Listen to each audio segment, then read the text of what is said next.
Menos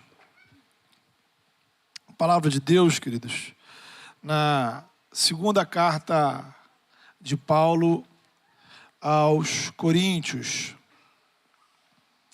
capítulo de número 11. Segunda carta de Paulo aos Coríntios, no capítulo de número 11, nós vamos ler a partir do versículo 30. 2 Coríntios 11, a partir do verso 30. A palavra de Deus nos diz assim: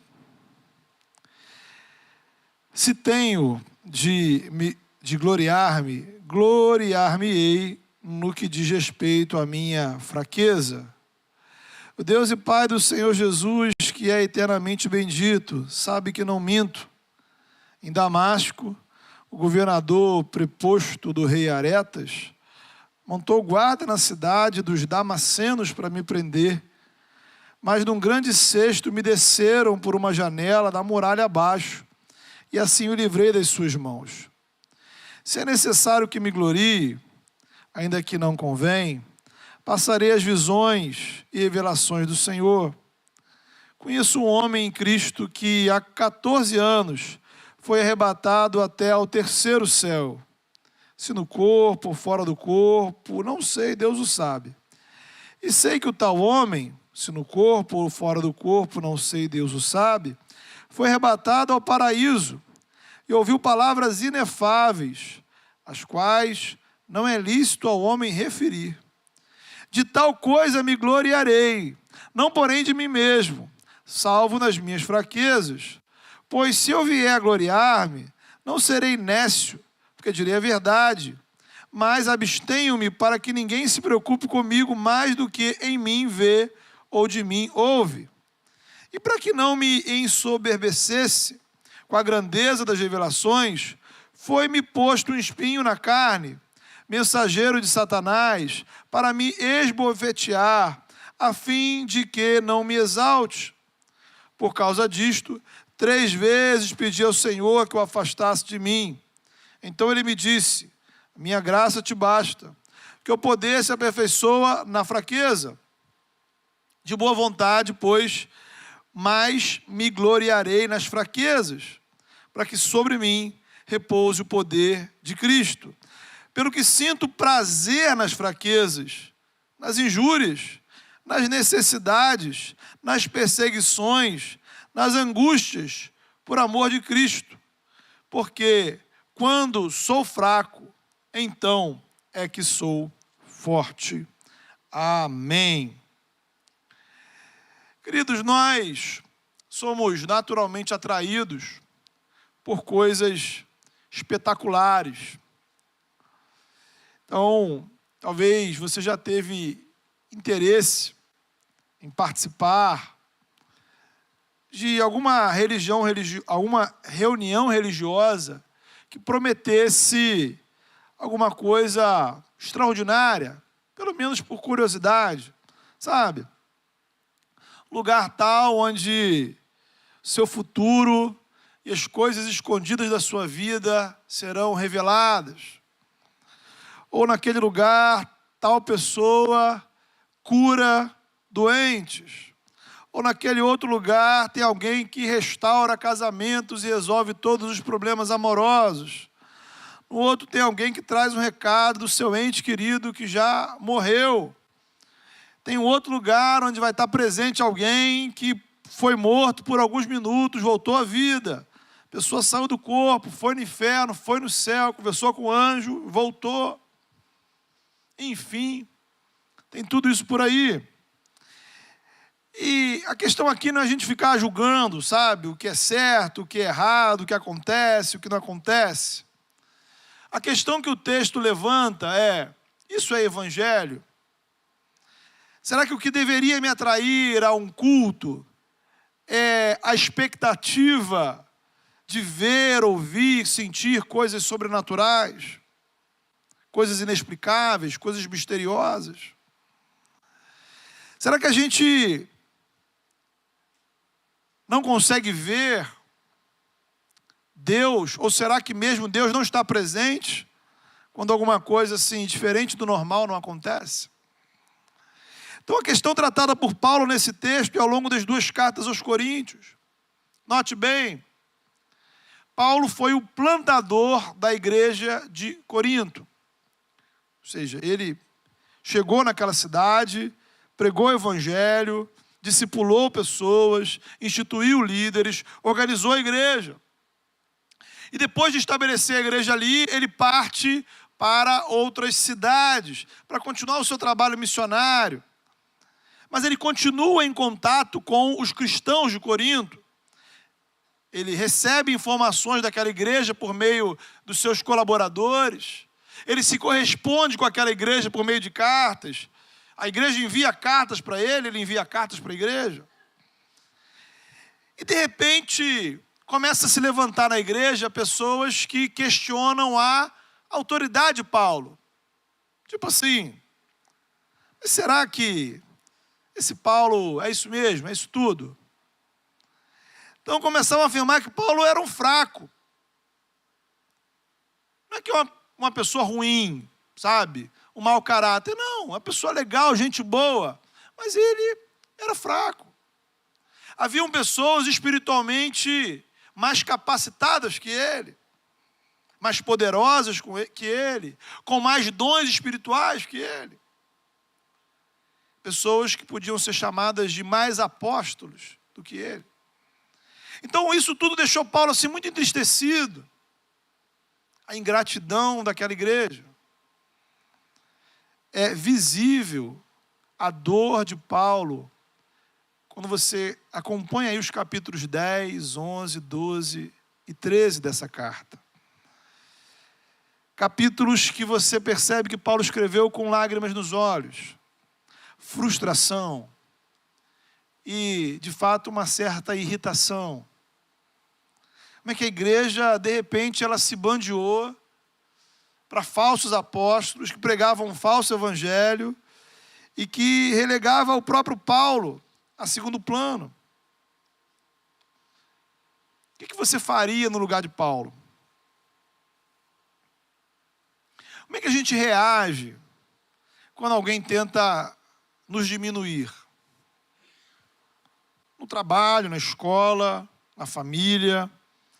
Como é que você age quando alguém semeia uma inverdade a seu respeito? Gente que desqualifica a sua autoridade. Como se você não fosse tudo isso. É muito ruim para qualquer pessoa. Nos sentimos inferiorizados, diminuídos, especialmente pessoas que nos conhecem. Imagine como é que isso aconteceu, né? Vamos tentar entrar naquela realidade, daquela cultura de 2000 anos atrás. Então Paulo estava em outra cidade. De repente, um dos cooperadores de Paulo chega lá onde ele estava, visitá-lo e diz assim, poxa, Paulo, lá em Corinto está rolando um negócio estranho. Alguns líderes começaram a dizer que eles são apóstolos maiores, melhores do que você.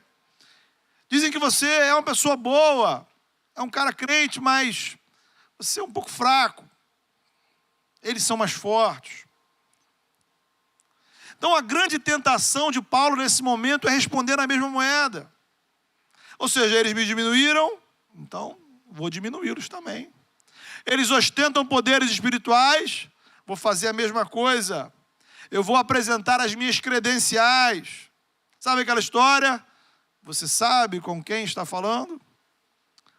Então, podia rolar assim uma espécie de duelo de dons espirituais. Vamos ver aí quem é mais espiritual de verdade, né? Vamos ver aí quem é mais apóstolo, quem é mais crente. E às vezes a gente cai nessa bobagem, irmãos. Qual a igreja mais poderosa? Qual o pastor mais poderoso? Qual é o culto que é mais forte? Aí tem a vigília da oração mais forte, a corrente do poder, a pregação mais ungida. Então meio que rola uma guerra de ostentação espiritual que nada tem a ver com o Evangelho. Porque não se trata do poder de ninguém. O poder é só de Jesus. Só tem a ver com Ele. Não tem a ver com a gente. E aí, nessa tentação, Paulo chega muito próximo a cair nessa cilada da vaidade. É interessante você ler o texto para você perceber. Lá no capítulo 11, versículo 17 e 18, ele diz assim, olha, já que vocês todos estão aí se vangloriando, né, por padrões humanos, eu também vou cometer essa insanidade. Eu vou entrar na loucura de vocês. Né? Vou começar a me gloriar. Vou apresentar a vocês a minha lista de realizações. O meu currículo ministerial. Vou mostrar para vocês que eu fiz muito mais pelo reino do que vocês. E aí chega no capítulo 12, Paulo apresenta ainda uma coisa maior. Ele diz que foi arrebatado ao terceiro céu. Uma experiência espiritual assim, sem comparação. Viu e ouviu coisas indizíveis, inefáveis, coisas que não são permitidas ao homem pronunciar. Note bem.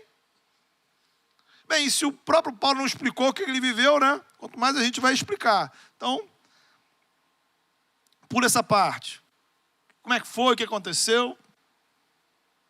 Não sabemos. O que sabemos é que foi uma experiência espiritual única. O ponto interessante é que Paulo não mencionava isso nas suas pregações. Você vai ler aí as 13 cartas escritas por Paulo. Paulo nunca faz menção a essa experiência.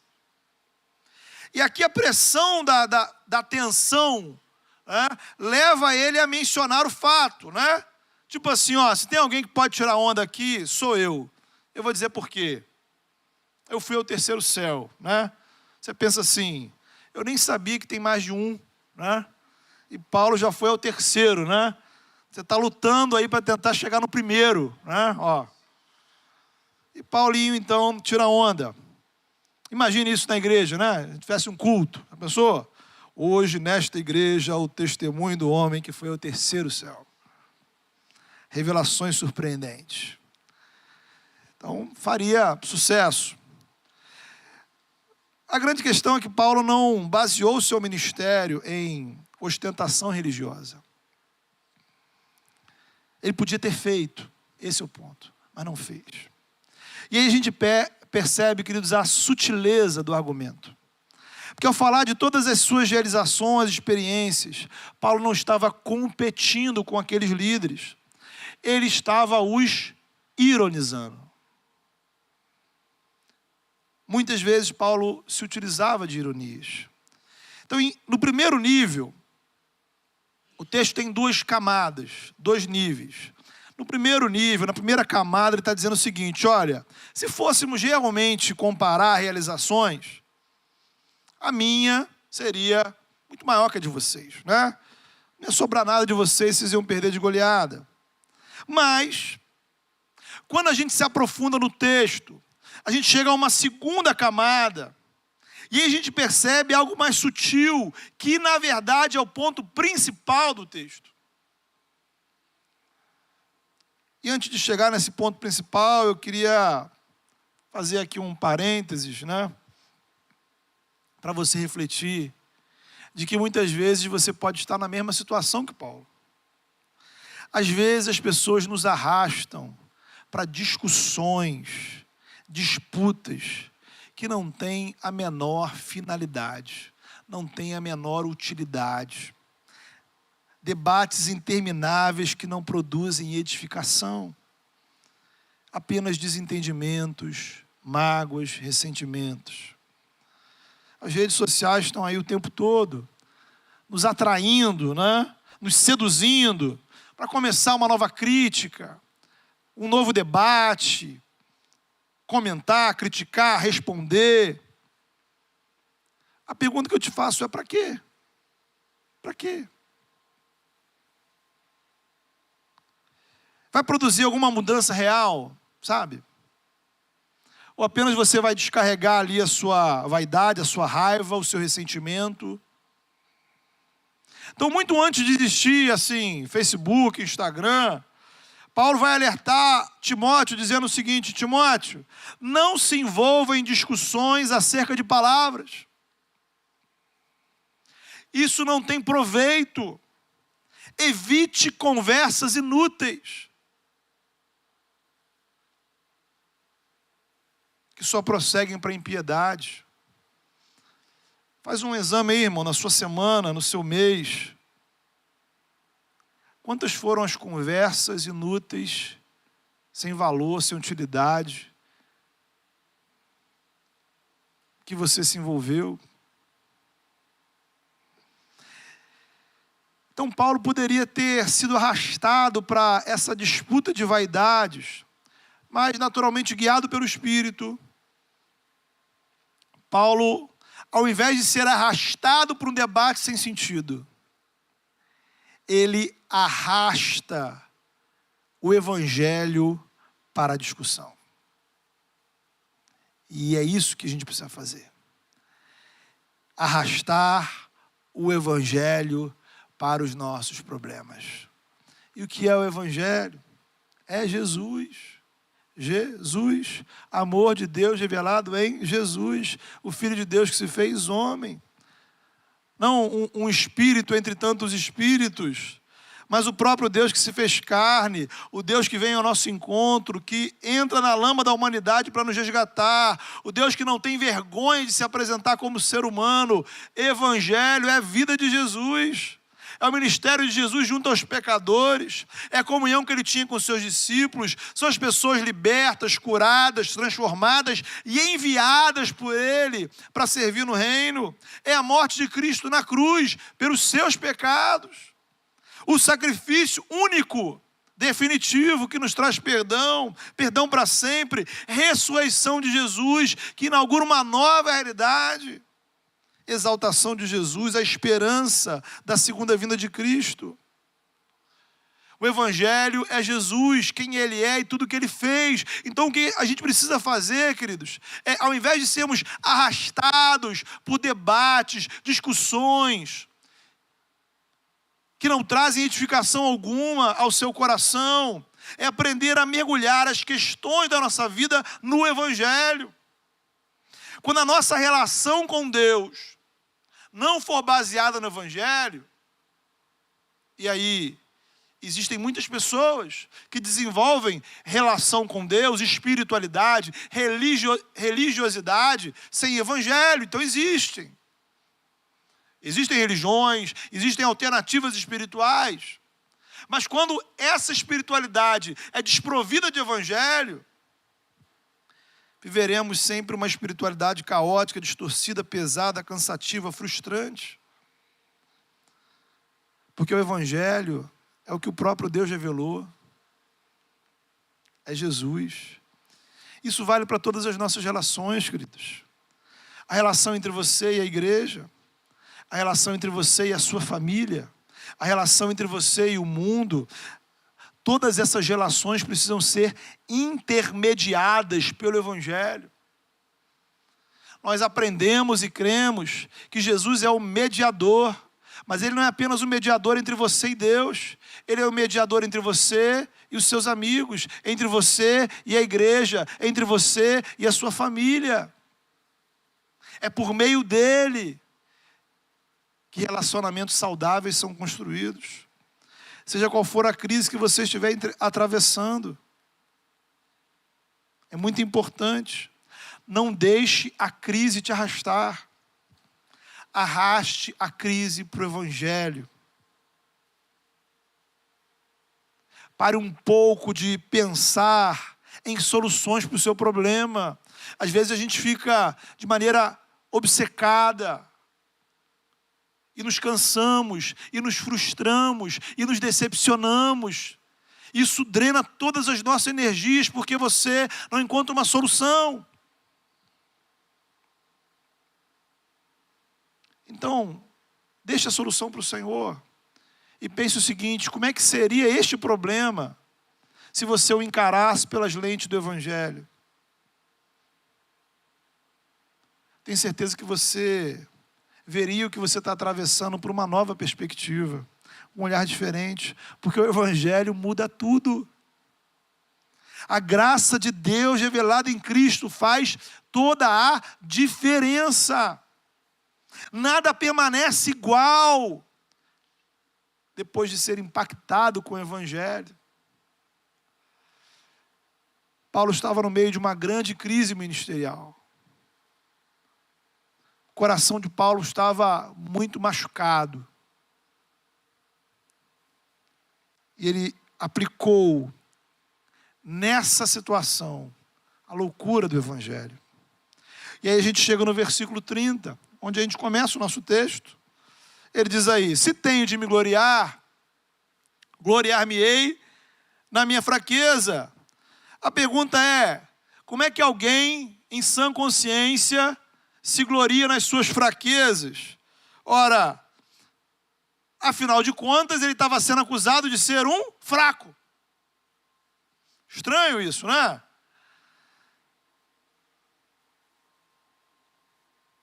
Desde quando fraqueza é motivo da gente se orgulhar?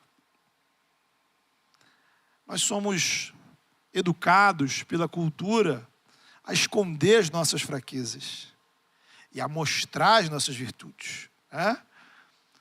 Basta ver a gente olhar as redes sociais, né? Nós ostentamos as conquistas, as realizações, os bons momentos. Imagine uma igreja, né, onde a propaganda fosse a lista de defeitos dos líderes da igreja, né? Imagine se assim a gente colocasse um outdoor ali fora com a lista de defeitos dos pastores da Igreja das Águas.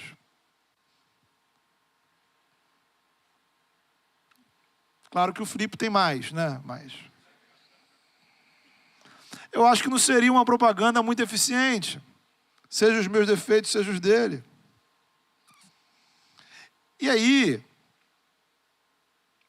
Paulo, estranhamente, começa a falar das suas fraquezas. E Paulo fala também de algo que ele nunca falou. Ele fala do espinho na carne. Veja que interessante. Na mesma passagem que ele fala de uma experiência espiritual incrível. Incrível. Ele expõe sua fraqueza e fragilidade. Foi-me dado um espinho na carne. Foi-me dado. Não foi algo que ele realizou por si próprio. Um mensageiro de Satanás para o atormentar. Detalhes importantes, irmãos. Ninguém sabe, naturalmente, que espinho seria esse, né? Então, tem trilhões de suposições. Entre as mais aceitas pelos estudiosos está a ideia de uma enfermidade. Mas não uma doença qualquer, alguma doença que trouxesse ali alguma dificuldade para o exercício ministerial, né? Para o seu exercício como missionário. Talvez alguma coisa ligada à fala, talvez alguma coisa ligada à visão, talvez alguma coisa que o impedisse, né, de exercer ali plenamente as suas atividades. Uma fraqueza. Não era um pecado. Era algo que Deus permitiu existir na vida de Paulo e que Satanás usava para lhe atormentar, literalmente para lhe tirar a paz. É como se dissesse assim: Paulo, você realmente é um fraco, você é um nada. Olha as limitações que você tem. E aí, é por isso que ele diz que é o mensageiro de Satanás. Porque isso começa a colocar na cabeça de Paulo sentimentos e pensamentos ruins, do tipo: quem é que vai dar ouvidos a um homem como você? Quem você pensa que é para estar por aí se apresentando como representante de Jesus? E por acaso Jesus enviaria um representante assim como você? Lembre-se que Satanás é acusador. E lembre-se que as acusações de Satanás, elas não estão preocupadas em serem... Ele não está preocupado em apresentar acusações que sejam justas ou verdadeiras. ele te acusa. Não importa se isso procede ou não procede, não importa se isso é mentira ou verdade. O objetivo é te diminuir, o objetivo é te enfraquecer, o objetivo é te atrapalhar, te atormentar. E ele usa de tudo para atacar nossa consciência. Às vezes vai usar uma enfermidade, às vezes vai usar uma questão da sua história, da sua família, da sua vida, questões emocionais, enfim. E aí a gente volta ao argumento de Paulo, ele diz assim, bem, vocês aí estão dizendo que eu sou fraco, não é? Pois é verdade, é isso mesmo, vocês acertaram. É assim mesmo que eu sou, fraco. Na verdade, não precisa nem vocês dizerem, Deus já me disse, né? Deus fez questão de me mostrar que eu sou fraco. Me acusar de fraqueza não é ofensa, é o reconhecimento da realidade. Irmãos, nós não gostamos de admitir nossas fraquezas porque somos orgulhosos. E aí Paulo apresenta o ponto que para mim assim, é o elemento central na passagem. Tá? Tanto do texto para aquela igreja quanto para a gente hoje. O poder de Deus se aperfeiçoa na fraqueza. Quando sou fraco é que sou forte. Veja isso, irmãos. Veja como o Evangelho, quando a gente aplica o Evangelho a uma situação, ele nos dá uma outra perspectiva do problema. Como as coisas ficam diferentes. Paulo vai nos ensinar a como encarar a fraqueza. Então, em primeiro lugar, o Evangelho não se trata da gente fingir que não somos fracos. Guarde uma coisa no seu coração: fraquezas não desqualificam você como servo de Deus. O reino de Deus acontece por meio de gente fraca, homens e mulheres fracos. Essa é a loucura do Evangelho. É por isso que eu e você fomos chamados pelo Senhor. Não fomos nós que nos salvamos, não fomos nós que nos escolhemos para estar aqui. Deus nos escolheu, Deus nos alcançou com graça. Lá no início da primeira carta, Paulo fala sobre isso. Ele diz assim: irmãos, pensem no que vocês eram quando foram chamados. Ele diz: poucos eram sábios segundo os padrões humanos. Poucos eram poderosos, poucos eram de nobre nascimento, mas Deus escolheu as coisas loucas do mundo, as coisas fracas, as insignificantes, as desprezadas, as que nada são, para que ninguém se vanglorie diante dele. É, porém, por iniciativa de Cristo, de Deus, que vocês estão em Cristo. Eu não sei se você entendeu. Mas eu e você somos essas coisas loucas, fracas, insignificantes, desprezadas, que nada são.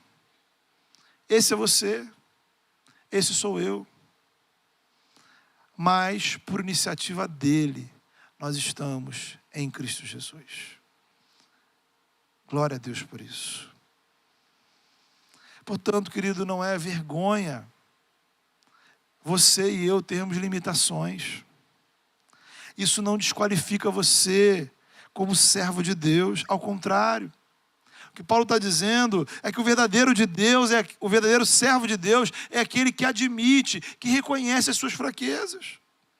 Ele tem consciência das suas limitações. É isso que a gente vai vendo na vida de gente como Moisés, na vida de gente como Isaías, Elias, Jeremias, Pedro e tantos outros ao longo da palavra. Gente que, confrontada pelo chamado do Senhor, se prostra e reconhece: eu não tenho condições. E, curiosamente, é a admissão da incapacidade que os qualifica como servos de Deus. A admissão da incapacidade.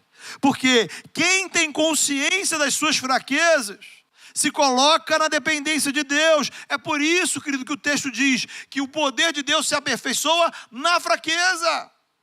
Temos aqui mais um ciclo virtuoso da graça, anote bem. Em primeiro lugar, você reconhece a sua fraqueza. E isso vai te levar ao quê? A buscar mais o Senhor, porque você admite, reconhece, sabe que não pode confiar nas suas próprias forças. E aí, na medida que você busca o Senhor, Ele te fortalece pela ação do Espírito Santo. O poder de Deus se aperfeiçoa na fraqueza. Você admite a sua fraqueza. E aí, o problema, irmãos, é que muitas vezes a gente pula o segundo passo.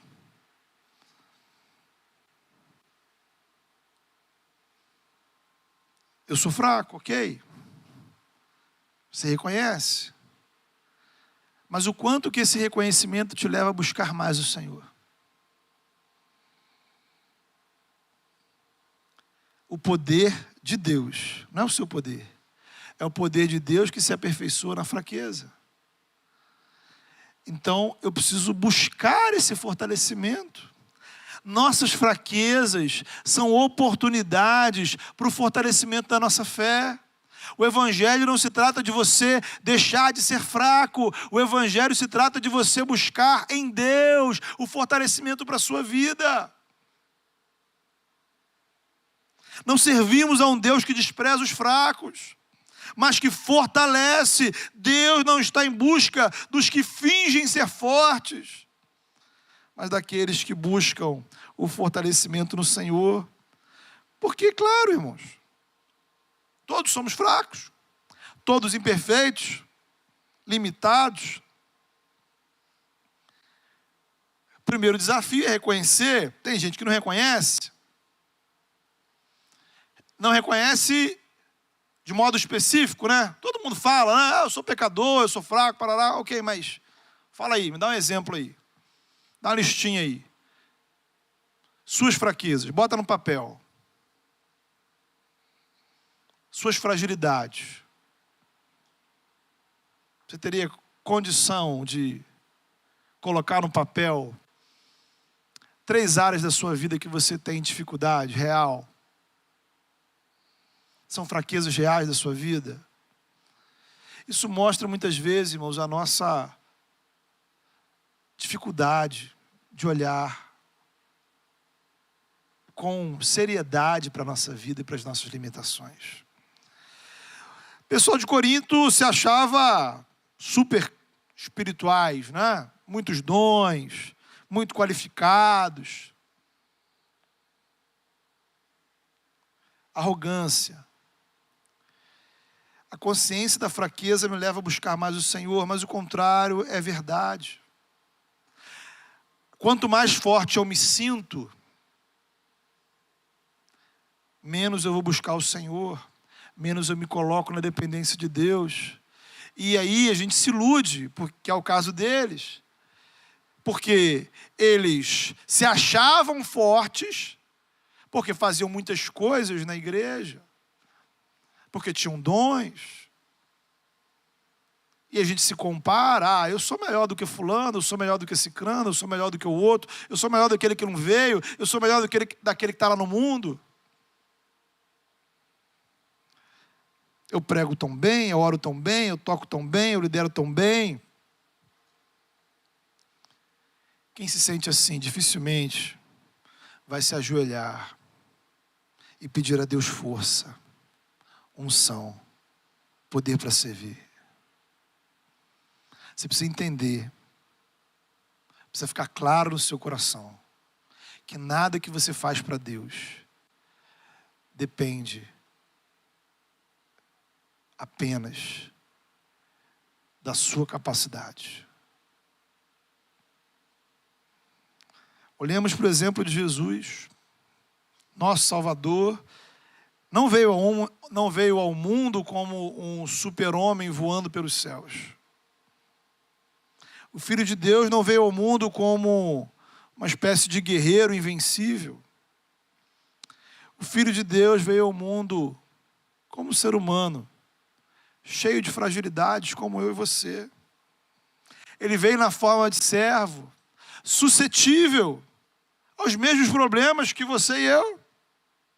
Passou por tentações, crises, sentiu fome, sentiu dor, sentiu tristeza, sentiu cansaço, derramou lágrimas, sentiu angústia.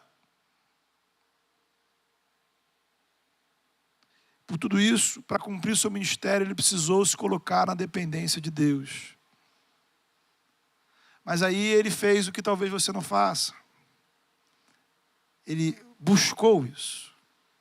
Investiu horas em oração, momentos a sós com Deus, jejum, fortalecimento no Espírito Santo. Essa é a loucura do Evangelho. O poder de Deus se revela na fraqueza. Isso é o padrão de Jesus. É a fraqueza da cruz. O poder de Deus se revela na sua vida. E aí, voltando à lição do apóstolo, ele não fingiu não ter fraquezas. Ele admitiu. E aqui, quando a gente está, para ser bem prático, quando a gente fala de você admitir sua fraqueza, a questão não é você postar nas redes sociais tudo que tem de errado na sua vida. Há dois espaços muito importantes nos quais você precisa expressar de forma sincera as suas fraquezas. Em primeiro lugar, para Deus em oração.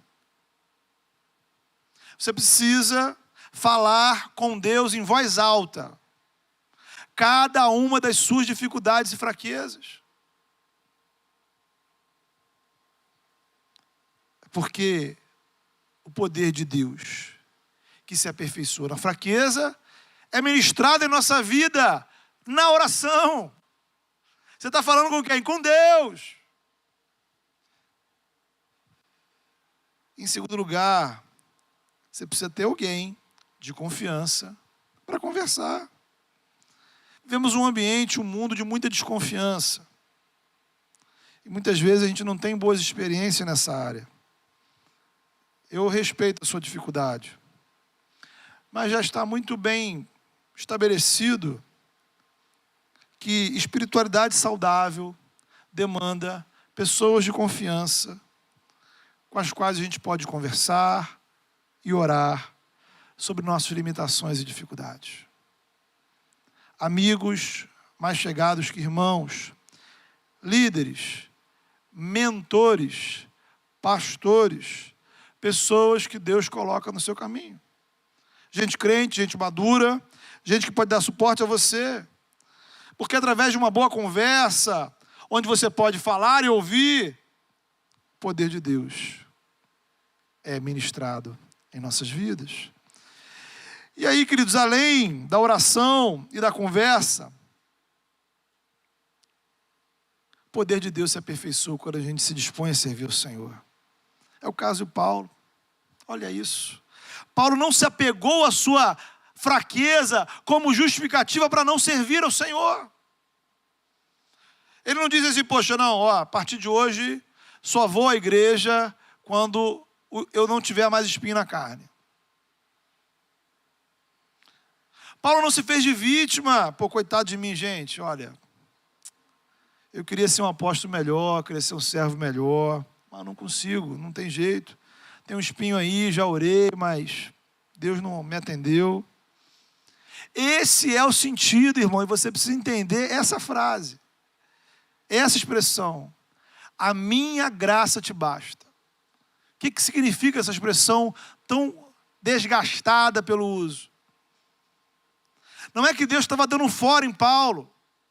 Tipo assim, Paulo, chega, para de reclamar, vai embora. A resposta de Deus para Paulo indicava que ele já contava com graça suficiente em sua vida. É assim que a expressão pode ser traduzida. A minha graça já é suficiente para você. Em outras palavras, você já está cercado de bênçãos espirituais. O amor de Deus está sobre a sua vida. O Espírito Santo atua em você. E então, você tem tudo o que é necessário para lidar com esse espinho e seguir em frente. Não precisa de mais. Você já tem, já está na sua vida. Deus já te deu em Cristo. Meu irmão, minha irmã, você compreende isso para a sua vida? A graça de Deus já é suficiente para você. Às vezes o que Deus vai dizer para você é isso. Eu não vou retirar da sua vida o espinho. Ele vai ficar aí. Mas eu estou te dando condições de você conviver com ele. E ele não pode te paralisar. O poder de Deus está disponível para a sua vida, para te aperfeiçoar na fraqueza. Na fraqueza. A fraqueza é o espaço do aperfeiçoamento de Deus em nossas vidas. Não é para você deixar de ser fraco, é para você servir a Deus apesar das suas fraquezas, na dependência de Deus, não no seu poder, mas no poder que vem dele, fortalecido pela graça, que é suficiente. Graça, irmãos, graça. O espinho na carne não levou Paulo para trás. O espinho na carne não paralisou o ministério de Paulo, sua vida espiritual. Paulo foi adiante, Paulo seguiu em frente, e é o que precisa acontecer na sua vida, meu irmão, minha irmã. Não avalie a sua vida por meio dos espinhos. Os espinhos não dizem quem você é. Avalie sua vida por meio da graça de Deus presente em você. Os espinhos são poucos. Às vezes é um só. A graça de Deus é superabundante. A graça de Deus transborda por todos os lados. Por isso que ela é suficiente, meu irmão. Porque ela é de Deus e é graça. E é abundante. Você precisa crer nisso. E você precisa tomar decisões na sua vida com base nessa convicção. Com base nessa fé. Você precisa ir à frente, ir adiante. E parar de ficar paralisado, estagnado por causa de espinhos. A graça de Deus já está sobre a sua vida. Vamos orar? Feche seus olhos. Feche seus olhos, fale com o Senhor. Espinhos na carne machucam. O texto diz aí: o mensageiro de Satanás para me esbofetear. Então ninguém gosta de ser esbofeteado. Machuca, dói. Dói. Nos sentimos humilhados, pequenos. Mas o poder de Deus se aperfeiçoa na fraqueza. Então o que Deus tem para a sua vida, meu irmão, minha irmã, o que Deus diz para você nessa manhã é ir em frente. Seguir adiante. A graça de Deus já está atuando sobre a sua vida. E ela é mais que abundante. Ela transborda. Ela é ilimitada. O que você precisa não é que Deus tire o espinho de você. O que você precisa é buscar mais do poder de Deus. É se colocar mais na dependência dEle. É abrir os canais do poder de Deus sobre a sua vida. Canais espirituais, os meios de graça, as disciplinas. A oração, a palavra, o culto, a adoração. Ter pessoas ao seu lado. Comunhão. Servir. Há um poder que se aperfeiçoa. Não é seguir em frente vazio, cansado, sem forças. Não, há um poder de Deus. Poder de Deus. Graça de Deus. Que é suficiente, irmão, não falta.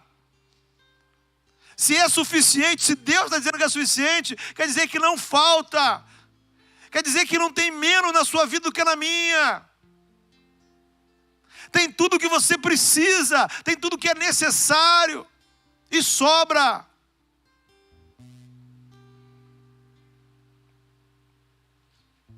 Peça ao Senhor essa graça na sua vida. Deus, nessa manhã nós nos prostramos diante do Senhor. Pai, quantas vezes, ó Pai, as fraquezas têm nos afastado do Senhor. Quantas vezes as fraquezas têm nos impedido de servir ao Senhor. Quantas vezes as fraquezas, Senhor, têm torturado, ó Pai, o nosso coração, e a gente se sente tão pequeno, ó Pai, que vai desistindo ao longo do caminho.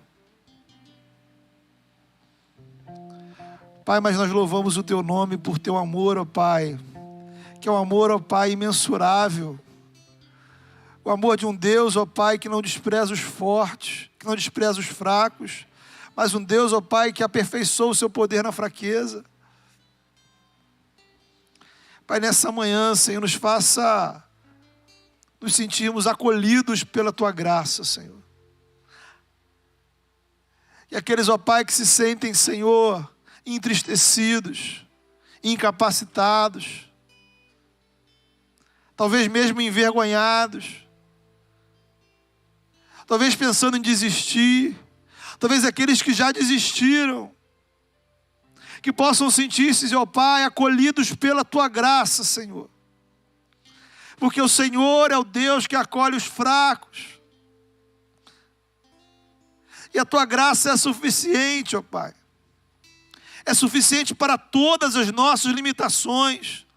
A Tua graça não falta. A Tua graça, Senhor, transborda.